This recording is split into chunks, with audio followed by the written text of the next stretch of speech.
Hello everyone, this class looks at the use of double negatives. So what is a double negative?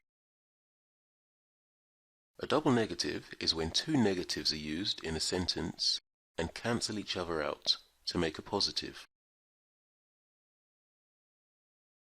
Double negatives are grammatically incorrect and should not be used. However, they are often used in informal speech, even by native speakers.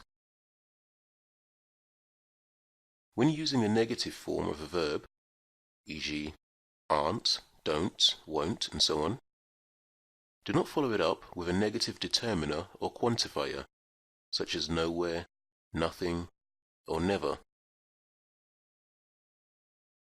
Take a look at these sentences. They aren't going nowhere. I don't owe you nothing. He can't eat no more. All of the above employ the double negative, making them grammatically incorrect. Logically, the meanings of these sentences, deduced by applying the formula negative plus negative equals positive, are: they are going somewhere.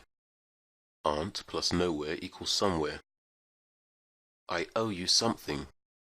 Don't plus nothing equals something. And he can eat some more. Can't plus no more equals can. The rule on multiple negatives also applies to combinations with adverbs such as never, rarely, hardly, and scarcely. It is therefore regarded as incorrect to say, I couldn't hardly do it, or there were scarcely no people in the street. One context in which it's considered acceptable to use double negatives is when there is a negative prefix, for example, in, non, dis, un, and so on. The price of the car is not significant. I do not disagree. These sentences are not considered incorrect, but rather they are often used to emphasize a specific point.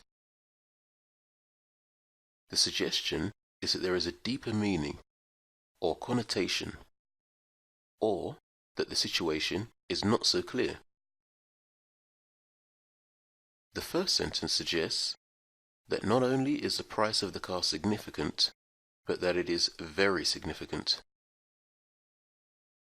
The second sentence suggests that the speaker does not completely agree nor completely disagree. Rewrite these sentences as positive sentences. For example, she doesn't want nothing.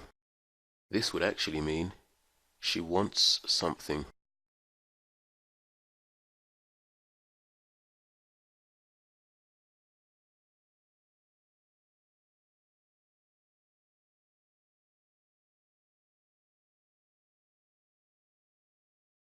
And that brings us to the end of today's class.